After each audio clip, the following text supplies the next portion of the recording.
So, like, in your opinion, like, what do you feel is something if someone wants to go full time into being a content creator? What do you Yeah. feel is what do they need to do to make that switch? Whether it be a tactic or mindset or whatever it may be, what needs to happen for them to fully make that switch to be able to be a content creator full time over just being part time? Well, I think there's a couple of things. And I'm glad you brought this up. I think there's a couple of things. I think, first of all, you have to have a very firm grip of your finances already and your financial discipline and what your risk, your liabilities, and your resources actually look like. So the thing is, if you don't have the resources to back up replacing the things you use to be a content creator, I don't think it can be your full-time income because you're vulnerable to disruption. So until you have like the ability to know that you can replace your editing system, you can replace your camera and your microphone, it's a bad idea unless you feel you're comfortable to do that. So that's one thing, because you need the tools of your trade, you need your means of production, your literal means of production in this case, to content. So you need to have that in place. I would say you have to have a system of recurring monthly revenue that's stable aside from your 9 to 5 job and know that that's in place. Ideally, maybe it's something that's at least a little bit passive. There are levels to passive income. I might do a video, the 5 levels of passive income. That might actually be a really good idea. I say go for it. Yeah. So, because this is very important for content creators, is that there's different levels to how passive your income is. And that has to do with things like startup cost, maintenance cost, thresholds of recurring, circumstances for disruption, all these different levels and things, variables that then have levels to them. So I would say you definitely need more than AdSense if you're a YouTuber to go full time. In my opinion, you need something else because ads could get taken away. They could underperform. The market could change. Advertisers can boycott. We've had that. That's called the apocalypse. And then if you're not a big YouTuber, your inventory gets cut in half during a situation like that because inventory flows to the top, not to the bottom. So we get leftovers. If you're like the lower on the totem pole you are, you get leftovers in terms of ad inventory. So that's a problem. So you have to consider all of these different factors. I would say you should also look at reducing your expenses before you become a full-time content creator. You need to know that if you become self-employed and then this is your full-time income, you're going to be paying 15% self-employment taxes. You have to know about your health insurance. You have to pay your own health insurance. If you're young, maybe you just get a catastrophic policy and then that's cheap. But if you're not and you have health concerns, you have to know and you have to get a policy and something in place. I would say that maybe to make it easier to transition from a 9 to 5 job to be a full-time creator, I would verify and do the research on how much it's going to cost you to do for being fully insured. So, do your research and you should already know what insurance carrier you're going to get, what the policy is and how much it's going to cost and how long before your policy runs out at work, how to make sure that there's no penalties for lapses in coverage. And you should have a plan of transitioning your insurance beforehand. You should have some money set aside and start thinking about, okay, I'm making more money maybe, or I stand to make more money than I do at my job, but you need to have a threshold of, I need more than enough money to also cover this insurance and these new taxes I'm going to pay. So you need to work into your equation. And then also, would you say that a person, this is why I tell people, if you're going to do YouTube full time, your YouTube income, when I say YouTube income, I don't mean just AdSense. It can be AdSense, affiliate marketing, like I'll just say self-employment income. It should be at least 1.5 to 2 times your current money you're making at the job. Would you say that? I would say that, if not more. And I would say on top of that, you should have some savings. Yeah. You need some runway. You need to be able to have a bad month or 2 or 3 and pay bills. Like, so, and people like just get frustrated because they just hate their job so much that they just want to be able to be told that they can quit right away. And it's a horrible idea. And I've seen people have to go crawling back and it's not fun. Or I've had to see people. Now, here's what a really practical thing to do is. You don't quit your job to do YouTube full time at first if you don't like your job. you use the leverage from the extra income and extra savings from YouTube and your debt reduction and the ability to pay for your own insurance if it comes down to it. Use the leverage that you could go full time to then get a better job than the one you currently have, doing a job that you don't hate. And even if you love YouTube, I say you quit your current job, you get an even better job, maybe one that even lets you work remotely and do flex time or do only part-time in the office and pays. Because again, your current job, it's hard to get a 20-30% increase in salary. But if you quit and now you have experience, you didn't negotiate from a place of strength last time. Now you have the strength and confidence of you got that job before, you've got years of experience under your belt, you know better now. You have some money in your pockets and you could just go YouTube full-time, theoretically, or be a full-time content creator. That lets you walk into that interview and those job applications, well, a lot more swagger, a lot more pep in your step, you straighten up, you're feeling yourself, you feel really good. And then you're going to get 20-30% more than the previous job already. So then that starts to almost get you to that 1.5 times right now. And now you also still have the side income from YouTube. You're walking in as someone who you already have a personal brand or whatever walking in. So now you're not afraid of having nothing because you have multiple streams of income now from already. So now you're not afraid and you're not as nervous and you're not as anxious to say yes to every offer. You're better in a position to negotiate because you have leverage now. You didn't have that before. You didn't have leverage before, you have leverage now. So I would use the leverage. And then you have a better job. And now you have more flexibility, you have more autonomy, you have more confidence, you have more authority in your position, and you're more willing to say, you know what, I can walk, because that was your other option. So now you're making more money, you are less stressed, you have more respect because you negotiated for yourself, you have more autonomy, you still have your side hustle. It's now able to grow even more. And now you have more resources to feed it. You now have more resources because you increased your income by 20-30%. And people think that that's insane, but it's not. Going from your one job to another job can be a 20-30% increase when you now have confidence to negotiate. It's not uncommon. And so if we're talking, let's say you were making $35,000 a year. It's not uncommon to quit that job from making $35,000 a year, go to another job and make $45,000. That's not that uncommon, but it's really uncommon is to get a $5,000 to $10,000 a year raise out of your current position. That's uncommon. But quitting and then negotiating now with leverage, you will get that if you know what you're doing. It's more likely anyway. And so now you have all of a sudden more resources to buy time. You have more flexibility.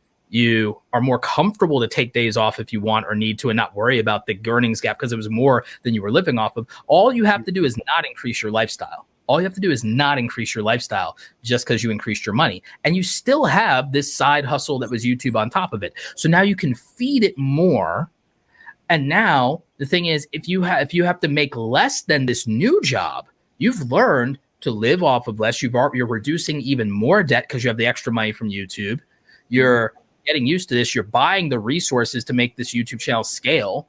And now it might be scaling. So the thing is, if this then really starts to equal or be a little less than the new job, it's okay because it's more than the previous one. And you were living off of less than that before. Because the main thing is when you get YouTube income, do not increase your lifestyle. Reduce your debt, your liabilities, and get more resources, but don't increase your lifestyle. And then when you get a new job, you're earning more money, but yet again, don't increase your lifestyle. Decrease again. Pay off your car early. Pay off those credit cards. Reduce your monthly payments. Buy things that reduce cost. Buy things that reduce your electricity bill. Buy things that reduce your water bill. Do all these things. Do these cost-cutting measures through frugality. Do not increase your lifestyle. And the way you're treating yourself is you treat yourself by buying better equipment and gear that buys back your time through speed, efficiency, and processes. You treat yourself by maybe hiring someone part-time to even duplicate your work and speed up your stuff, get you a second monetized channel or something like that by helping out with some editing or something like that. And so now the money for them is coming out of the second monetized channel potentially, or you're not missing the money because you weren't using it for lifestyle. It's another investment. And now you have another income stream all of a sudden. And then you rinse and repeat this process. And then you maybe 2 years on this new job and 2 years of also doing everything, by the way, to get raises at this new job, raising your YouTube income. Now you've got more options because now, car's paid off. Down payment, got a mortgage, got it while I was still employed, got that. Have several months of the mortgage saved up, got $10,000 in the emergency fund, got brand deals coming in, channels growing. Now it's like, okay, my only debt's my house now. Wait a minute. I've been doing YouTube for 5 years. Oh, my only debt's my house. I have this new job. I can decide to keep it, or I can decide to go full in on YouTube and everything. Oh, I do have the mortgage. You could decide. You can like, okay, you know what?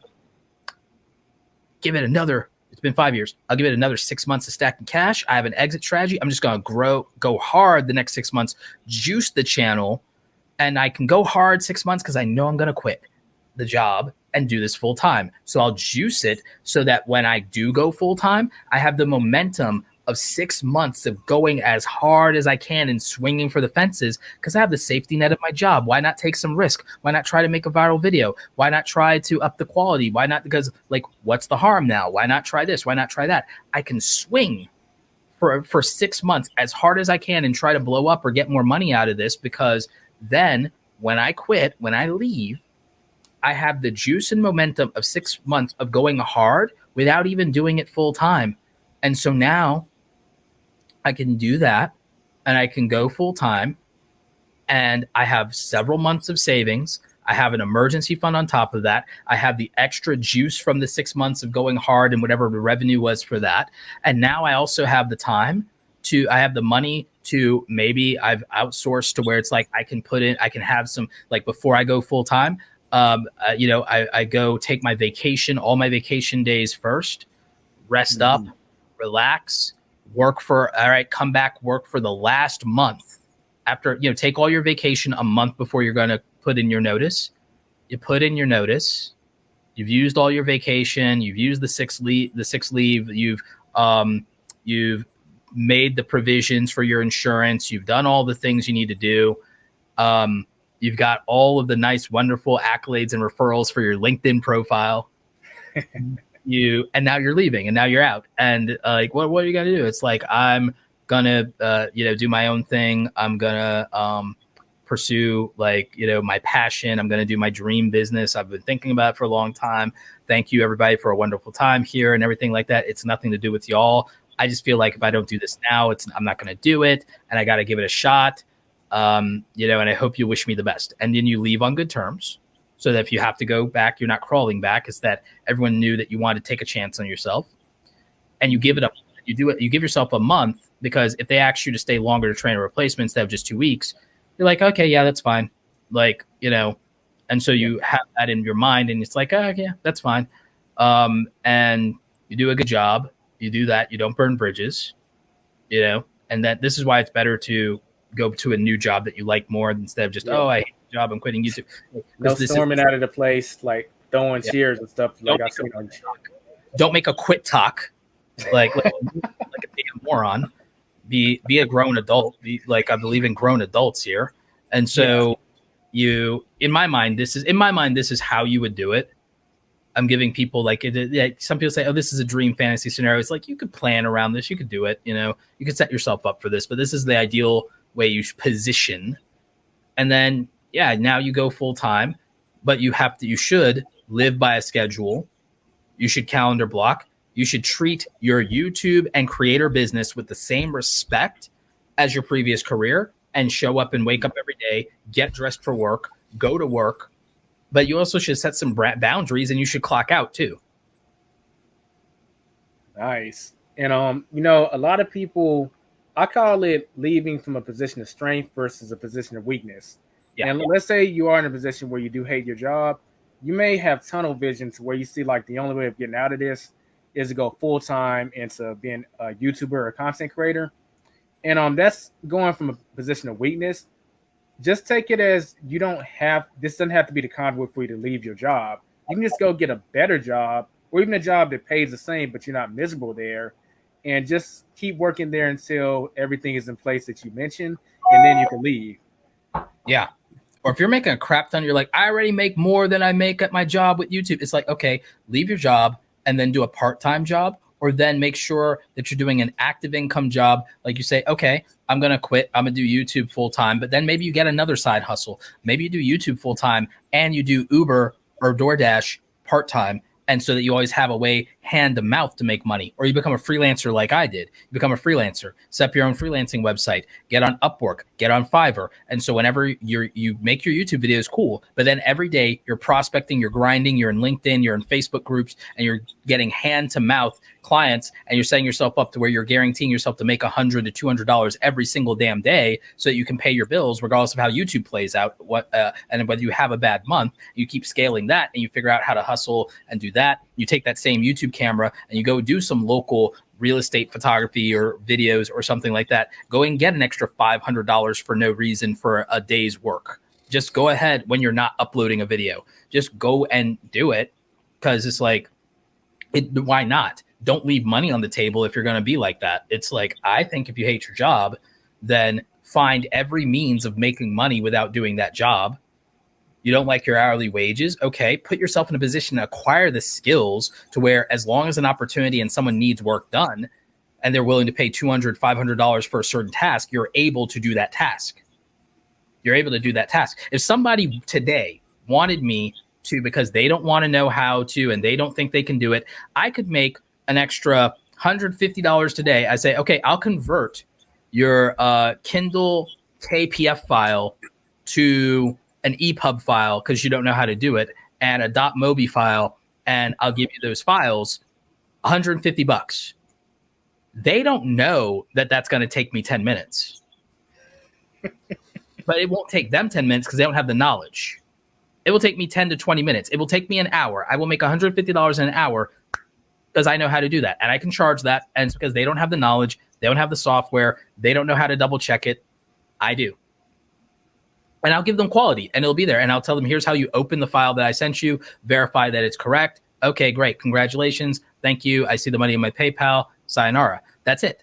It's like, I know how to do that. If someone says, hey, I need this file converted in Adobe to do this or that, I'd be like, okay, that'll be $100. That'll be $50. It's going to take me 15 minutes. I spent years acquiring the knowledge to make it 15 minutes. But it's like, okay, great. I made $50, $100, $75 in 15 minutes because I have knowledge you don't have. Acquire rare knowledge, mostly software knowledge, and you can make hundreds of dollars a day doing small tasks because not everyone is broke. There are plenty of people who have money that are not smarter than you if you master software. If you master software, there's all kinds of people who have money and they're not tech savvy. They're not tech literate. They're great allocators of resources. They're great managers. They are smart in a specialized area. You know, there's a lot of people that they went to med school. They're very smart, but they're computer illiterate on everything that's not medical. They're computer illiterate. If you can solve a problem for them, that lack of frustration and anxiety is worth $200 to them. Even if you're just spending an hour on it, it's an hour. They don't care. If in fact, if you get done in 30 minutes, they're still happy because you're thinking like a wage-based person. You're thinking like this wagey that wage. No, it's results. Become results-oriented instead of being wage-oriented, and understand there are people, they don't care about your time. They will pay money to be anxious for only a half hour instead of 2 hours. You don't need it to take longer to justify the price. They want less anxiety. They want to be they want this thing. They want this thing out of their minds so they can put their mind on something else more productive.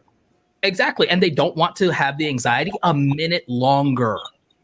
They're not going to be, oh, you didn't take that long, so it's not worth that much. That is only someone who has only experienced wages that always thinks that that's how people think. And the more money people have, they are happier to pay for less anxiety. So all you have to do is provide a relief to people. And I promise you they're happy to pay because the pain was worth more the pain cost them more than handing you money because they're not cash poor. So understand there's a difference in mentality of like, I just don't want that problem anyway. And I don't care. And it's worth more to pay you hundreds of dollars for that problem to go away forever than for me to live with it a minute longer. Like, pain is more expensive. Anxiety is more expensive to people, and time is more expensive to people. And it's like, hey, I'm happy to pay for your time because my time might be worth more. And I'm going to be like, you know, I pay people to do my yard work because a 90-minute call with me is worth $7.99. why would I give that 90 minutes to a job that 3 guys can do better? I can pay 3 guys to do the yard work, and it's going to cost me for the month to have them come and do it twice. It's going to cost me $250. I sell a 30-minute call for $279.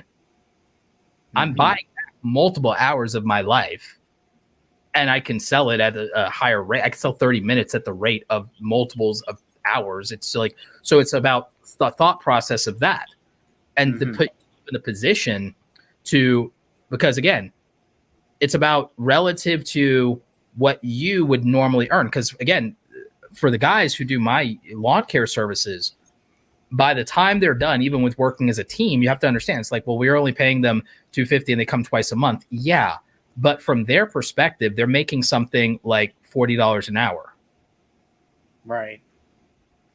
So like, and that's fine for them and they're happy with it. You know what I'm saying? So like, you can put yourself in that position. You can put yourself in that position to develop specialization, or to serve, even without specialization, serving a higher end clientele is worth more. I mean, and it's practical. Even with side hustles like Uber and DoorDash, people who do Uber and DoorDash can out earn people doing a 9 to 5. And while you're doing your Uber and your DoorDash, you could be listening to ebooks, audiobooks, getting yourself smarter, preparing for a different side hustle, preparing for Airbnb, preparing for Fiverr, preparing for real estate with your extra money. You could be, so you're learning while you earn. You may not be at another job if you work a 9 to 5 where you can learn and earn at the same time. You can convert your time more productively. So there's that aspect of it. And the thing is, also, if you make your money in a certain amount of time, you can stop Ubering or DoorDashing, and then you can spend all this time being even more productive at another task that doesn't involve, you know, you driving around or using your car, where you might sit at a desk and do something, or do a different, you know, thing that's productive. And then you could make even more money because, all right, I cleared my daily threshold. I cleared my daily income goal, but I still want more, but I'm not going to do it with the car. I'm not going to, you know, do more gas. I'm going to sit down in front of the computer, and now I'm going to go do this other work, and I'm going to make another $200 today. You know, you just described to some degree my whole hustler's origin story. You know, because I drove for Uber and Lyft, then I started playing around with the food delivery. That's where the app lifestyle came into play.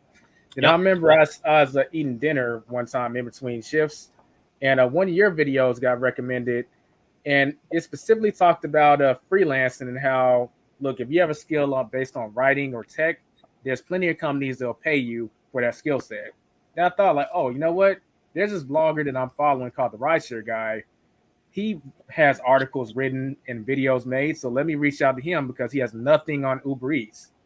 I reached out to him. He said, let's do a trial run. Did a trial run. And I got paid for making videos and also articles. Yep. And in terms of a YouTuber, you have so many skill sets once you get good at this stuff. Yeah. Video editing, audio engineer. And I started doing these as freelance skill sets and getting paid for it. So freelance can be the transition process too. Sup everyone, y'all just watched a clip from one of the episodes of the Side Hustler Society podcast. If you want to check out the full episode, you can click on the link in the description right now, or click on the video that's showing in the end screen. Don't forget to subscribe if you're new, and hit that bell notification if you want to be notified when another episode drops. And a thumbs up on this video is very much appreciated. I'll catch you in the next one.